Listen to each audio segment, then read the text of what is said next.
మిత్రులారా, ఒక కొడుకు చేసినటువంటి దుర్మార్గమైనటువంటి పనికి సంబంధించి ఒక వివరణ ఇచ్చినాం. 3 కోట్లకు బీమా చేయించి తండ్రిని చంపిన కొడుకులు.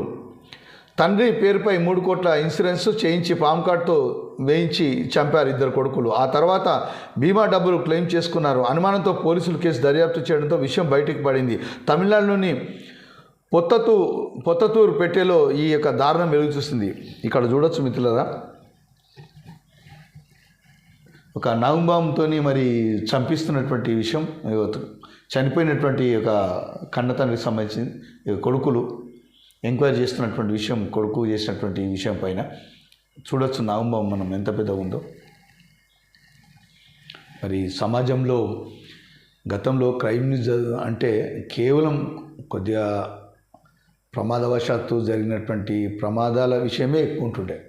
ఇక ఈరోజు మాత్రం కొడుకులు తండ్రిని చంపినటువంటి విషయం, ఇక భార్యాభర్తల విషయం, ఇక అనేకమైనటువంటి కుటుంబకు సంబంధించినటువంటి వార్తలే ఈరోజు క్రైమ్ న్యూస్ ఒక 90% జరుగుతుండడం ఒక అత్యంత దౌర్భాగ్యమైనటువంటి పరిస్థితి అని చెప్పొచ్చు మిత్రులారా. ఈరోజు సమాజంలో ఎవరికి కూడా ఓపిక లేదు, ఇమ్మీడియట్గా పని అయిపోవాలి. ఇక ప్రతి చిన్నోని కూడా 3-4 సంవత్సరాల పుట్టగానికి కూడా ఈరోజు సెల్ ఫోన్ ఉంది. ప్రతిదీ సెల్ ఫోన్, తొందర. గతంలో ఒక తిన్న తిండిన ఇంత నిమ్మలంగా తిని ఉండేటువంటి పరిస్థితి ఉండేది. ఈరోజు ఎప్పుడు సంతోషపడుతురో ఆ సెల్ ఫోన్ వార్తను చూసి, ఆ సంతోషపడేటువంటి క్షణం మూసిందో లేదో అప్పుడే ఇంకో ఫోన్, అదొక విషాదకరమైనటువంటి వార్త. ఇంకొకటి కొట్లాటకు సంబంధించిన వార్త, ఇక ఇంకొకటి ఈ పొలాలకు సంబంధించిన వార్త. అనేకమైనటువంటి క్రైమ్ న్యూస్, రకరకాల క్రైమ్ న్యూస్. ఈరోజు అసలు నిజంగా చెప్పాలంటే అక్కడక్కడ మీరు కూడా చాలాసార్లు ఈ యొక్క విషయాన్ని కానీ, ఈ దృశ్యాలు కానీ, ఈ ఫోటోలు మీరు చూస్తుంటారు. బస్ స్టాప్లల్లో, యొక్క డిపో పరిసర ప్రాంతాల్లో, జనం ఉండేటువంటి ప్రాంతాల్లో ఫోన్లు మాట్లాడుతున్నటువంటి వ్యక్తులను మీరు చూడండి ఒకసారి. వారు పబ్లిక్ని ఎవరు చూస్తలేరు, ఫోన్లనే వారంతర వారే మాట్లాడుకుంటారు గంటలు.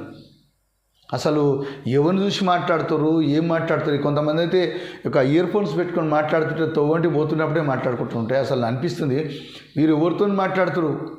గతంలో కొంతమంది చెప్పేది ఆ కాలజ్ఞానంలో, ఇక కాకులు లెక్కలే మాట్లాడుకుంటూ పోతారట మనుషులు. అంటే నిజంగానే కావచ్చు మిత్రులారా. ఈరోజు సెల్ ఫోన్లో కనిపిస్తలేదు జనంలా, ఆ ఎక్కడనో జోబులలో ఎక్కడనో దాచిపెట్టుకొని ఇయర్ ఫోన్స్ పెట్టుకొని ఎవరంతా వారే మాట్లాడుకుంటూ పోతారు. ఈ దృశ్యాలు మీరు కూడా చూసి ఉండొచ్చు. నిత్యం కనిపిస్తున్నటువంటి ఈ యొక్క సహజమైపోయింది. ఎటువంటి పరిస్థితి మరి గతానికి ప్రస్తుతానికి ఒక 30-40 సంవత్సరాల నుంచి పోలిస్తే ఎటువంటి పరిస్థితి ఎక్కడికి వరకు వచ్చిందా ఇందో, ఇంకా మరీ ఏ టెక్నాలజీ వస్తాట వచ్చింది ఆల్రెడీ. మరి ఈ టెక్నాలజీ వాడుతూ ఇంకేం జరుగుతాయో మోసాలు. ఈరోజు క్రైమ్ న్యూస్ చాలా ఇబ్బందికరం అయిపోయింది. అసలు ఎవరు ఊహించలేరు ఇటువంటి సంఘటన జరుగుతాయా. కొడుకే పామును తెచ్చి తండ్రిని చంపిస్తుందంటే, అది మొదటిసారి చనిపోకపోతే రెండోసారి ఇంకా పెద్ద పాము తీసుకొచ్చింది మళ్ళా.